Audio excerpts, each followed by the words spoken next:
All right, this is chapter 9. This is section 9-1. This is recording number 3. Okay, so the author is going to try to justify this formula. This is the formula we're going to be using for the z-test. And the conditions are, because we're in section 9-1, the conditions are you are comparing the two means. They have to be independent populations, and we have to know what the variance is for the two independent populations. We have to know what the populations are. Or excuse me, we have to know what the variances are. We have to know the sigma squareds. Okay. All right. And this is going to be using the same general format that we've been using before. Now the author says it's observed value take away expected value. That's the numerator. And on the bottom is a standard error. The way I look at it is, in a very simplistic way, but a lot easier to remember, is as follows. What I say is the test value is a fraction. In the numerator is how surprised are you? How different are you from what you would expect if the null hypothesis were true? So how surprised are you is on top, and on the bottom is your yardstick. In terms of the standard error, how surprised are you? Are you surprised by one standard error, by 1.5 standard errors, by 2 errors?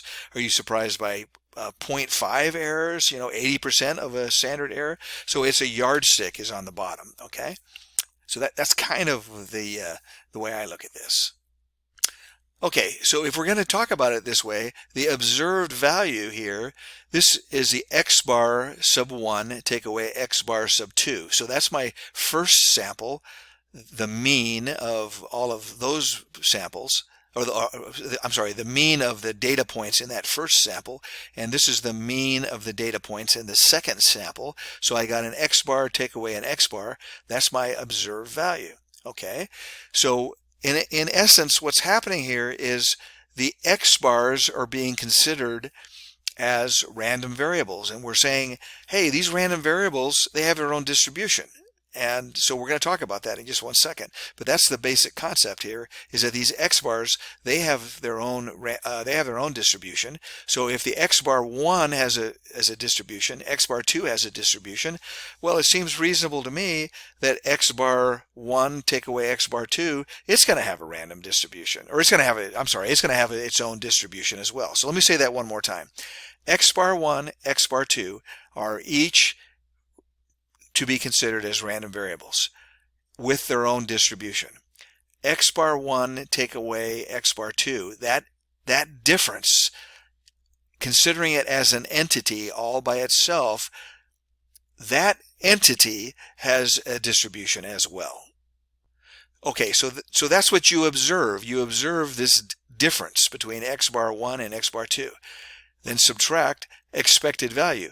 Well, why is this the expected value? The expected value in this context of looking at this general format, the expected value is what would you expect to have happen if, and only if the null hypothesis were true. If the null hypothesis were true, then it would be mu1 take away mu2. That would be the difference of the means that you would expect to see. So that's why we call this the expected value. And then on the bottom here, we have the standard error.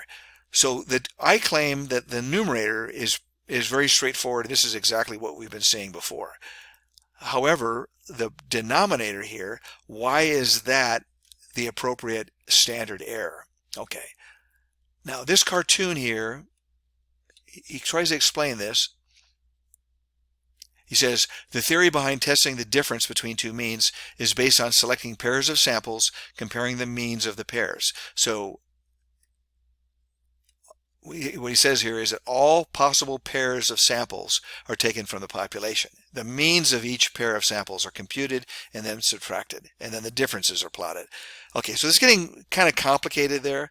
I wouldn't worry about it too much. What I would say, if I were trying to learn this for the first time, is I'd say, listen, x bar 1 take away x bar 2, it has its own distribution, and it has a mean of 0. Okay, that's what I would be concerned about. Here's the x bar 1, take away x bar 2. This is its own distribution. So now the question is, what's the variance of the difference? How do you figure that out? Well, it turns out it's equal to the sum of the individual variances of x bar 1 and x bar 2.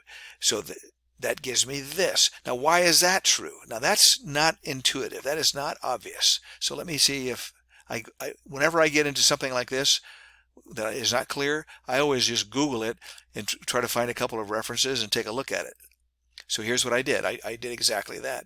Here's a reference right here, which you could do. I can't send you this, but if you were to just Google apcentral.collegeboard.org, okay, and once you got to that website, and then if you just put in there something along the lines of Pythagorean theorem of statistics, it would be right there. I'm sure you'd be able to find it, okay? But here it is. Here's the theorem that is of interest. Now he's talking about x and y, whereas our textbook was talking about x1 and x2. It's exactly the same idea. But here's a true fact, that if you have independent random variables, x and y, the variance of the two guys added up, if you add up x plus y and you find the variance of that, it turns out that it's a variance of x plus the variance of y. And it's the same thing if you subtract. If you take the variance of x, subtract y, it turns out it's the variance of x plus the variance of y. Intuitively, the way I look at it is I just say to myself, well, you know, when you add them up, it makes sense if you're taking all possible pairs. Okay, and that's what he says you're doing here. Let me find that. If you're taking all possible pairs of these samples, each of them contributes to the variance, okay, whether you're adding or whether you're subtracting them, okay, all right. But this is a good source here. If you're really interested in it, you could read this. It kind of goes through it. It kind of explains the whole thing. And it says, why do we add the variances? Why do we add even if we're talking about the differences of the random variables? And also, why do they have to be independent? So it's a little bit beyond the scope of this class, but it's certainly worth looking at if you find this to be interesting. So here's the website right here. I wish I could just put the website in this video, but I can't. Okay. All right. So just go to apcentral.collegeboard.org, maybe /courses/AP statistics, and I'm sure you'll be able to find it. So I'm going to close this. Okay. What you need to know is that that is a true statement that when you add the x bars, we have x bar take away x bar, x bar 2 take away x, I'll never get this right, x bar 1 take away x bar 2. The variance of that is the variance of each of those guys added up. But we know what this is. It's equal to this. I'm going to just point at it instead of trying to say it. It's too hard to say. So the standard deviation is this. That's where the that's where the denominator comes from. In any event, for our purposes, this is all you really need to know. This is the formula for the z-test of doing this, okay? And as he points out here, the expected difference that mu1 take away mu2 is equal to 0 if the null hypothesis is that mu1 is equal to mu2, okay?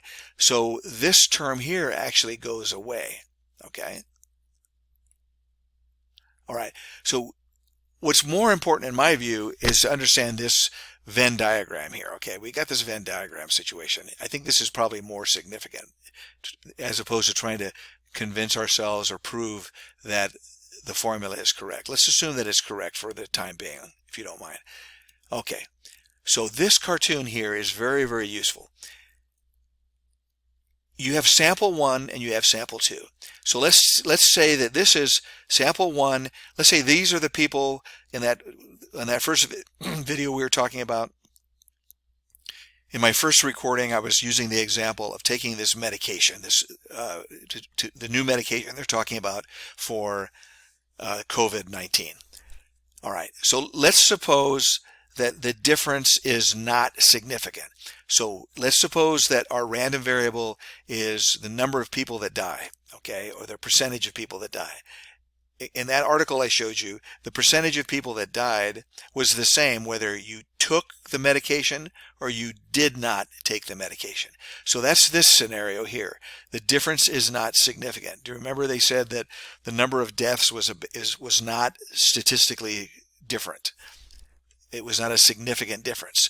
So the means of the populations are basically the same. So you don't reject the null hypothesis. So that's what's going on here. This is the cartoon.